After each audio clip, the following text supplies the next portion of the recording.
So for everybody out there that might not know, Final Fantasy 16, by most measures and accounts, is a good game. It's a good game, but commercially, it's been kind of weird. Not a lot of people are talking about it. It's kind of been overshadowed by like Diablo 4, certainly by Baldur's Gate, and it just hasn't hooked, I think, the PlayStation 5 audience as much as they were hoping it would. It hasn't been the game of the summer like they wanted. Which, whether that's because of marketing, whether that's because of just franchise fatigue, I have no idea. I think that is something that they are paying analysts a lot of money to figure out.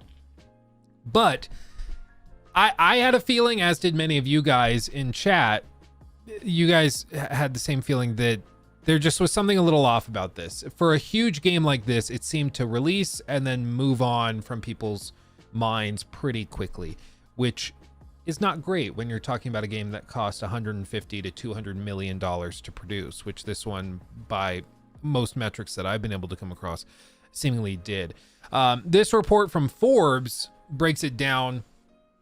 Basically, Square Enix had an earnings call where they disclosed, not specifics, but they disclosed performance of their various titles from the last year and from the last quarter as well, and more specifically. And all of this news led to stock and profit declines, which is unfortunate, but you know, that's what happens when your company doesn't perform as well as they wanted to. They say while a month ago, Square Enix said that Final Fantasy 16 sales were, quote, extremely strong, end quote, after selling 3 million copies of the PS5 exclusive in a week. That momentum appears to have trailed off significantly. As of Square Enix's latest earnings report, while net sales increased, operating profit dropped 79%. 79%. I guess that's year over year? That's wild, dude. That's wild. Constantine Dumitrash super chatted $5.57. Thank you, my friend. Hi Luhe. Here's a Steam code for Luhe. Quake 2 for your audience. Oh. 4085AQP38Y5QN9. Thank you, my friend. Yeah, if anybody wants a Quake 2 code, there you go. It's in chat. First one to redeem it gets it. This is bad. A 79% drop in profits. This isn't revenues. So people might be like, oh, so the game sold way worse. They sold way less copies. No, that's profit. That to me suggests a handful of things.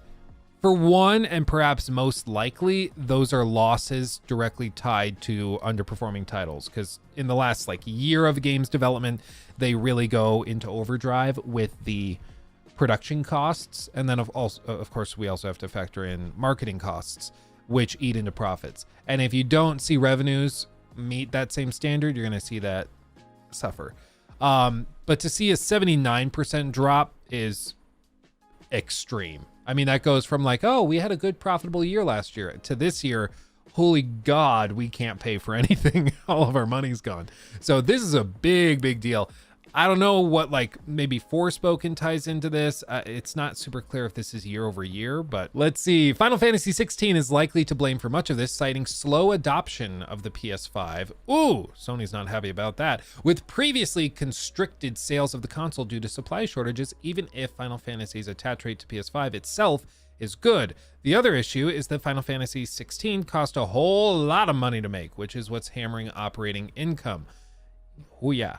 Oh yeah, I don't think people understand that they put as much money into this game as Sony put into God of War, and that Sony put into Horizon Zero Dawn or The Last of Us Part 2.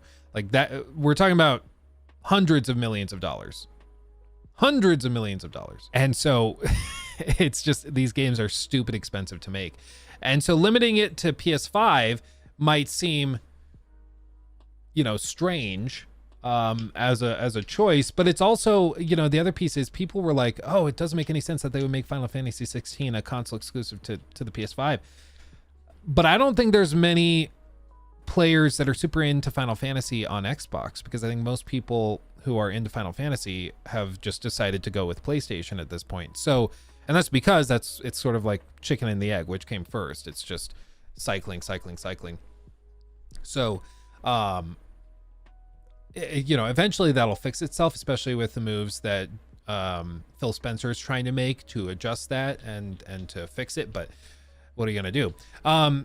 They go on. There are a number of stories you can extract from this. While Sony and Square Enix's relationship has been strong for ages and Final Fantasy has a storied history with PlayStation, it now seems that it was not the best call to make Final Fantasy 16 a PS5 exclusive, and truly a PS5 exclusive, not just brand or console exclusive.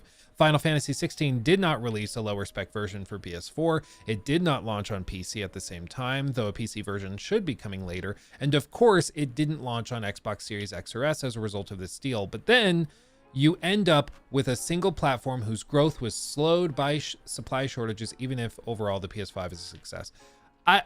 It seems weird to pivot. I mean, I think they're trying to justify why the numbers aren't what they want them to be.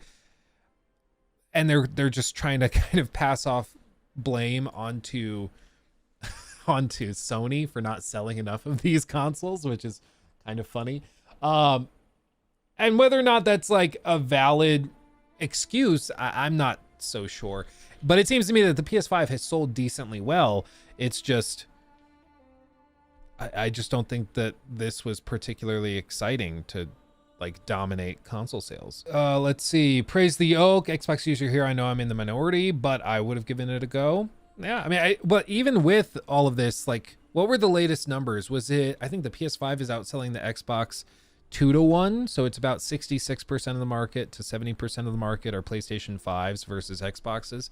So even if they had brought it to Xbox, and the Xbox market is not super into these types of games, at least as of right now, I don't think it would have made up a whole lot. I just think like the only way they potentially could get around this is to once again release on PS4 3 years into the console generation, or to just have dominated more headlines and been more exciting.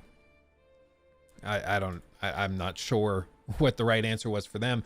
This game was like super epic and they tried to do a lot of stuff, but it seems like there's multiple issues that were at play here. The other issue could be the game itself, which is more what I'm thinking. While it was generally well received, some players didn't like the action-oriented turn from the series, and if you wanted some recent evidence that there's still a market for turn-based, team-based RPGs of old, look no further than the wild success of Baldur's Gate 3, which has now cracked Steam's all-time concurrent player top 10 list with its hardcore traditional roots in the genre. Rarely a quarter goes by without Square Enix lamenting the sales of some game or another for failing to meet their often too high expectations. But while in the past that's been for Tomb Raider or Marvel's Avengers or Guardians of the Galaxy, for this to happen with a massive mainline fan of Final Fantasy game is not good. Ooh!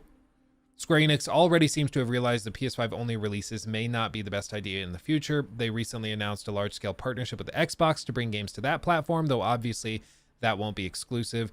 PlayStation, Xbox, and hopefully PC releases should help solve the problem like this Final Fantasy 16 issue, but that may be a long-term project. I mean, there's a few pieces. For one, of course, if the game were just more popular, if it was dominating headlines, it probably would have sold better and it probably wouldn't have had these issues.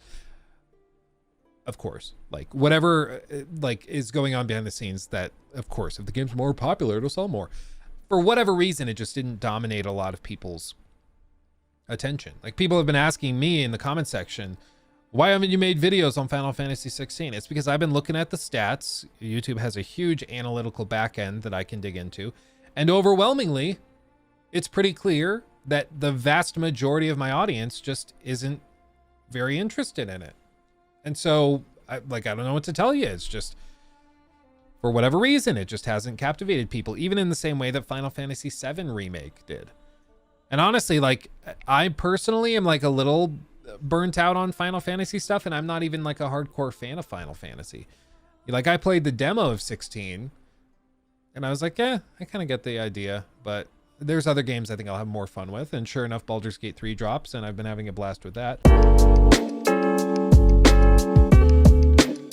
He took my thing!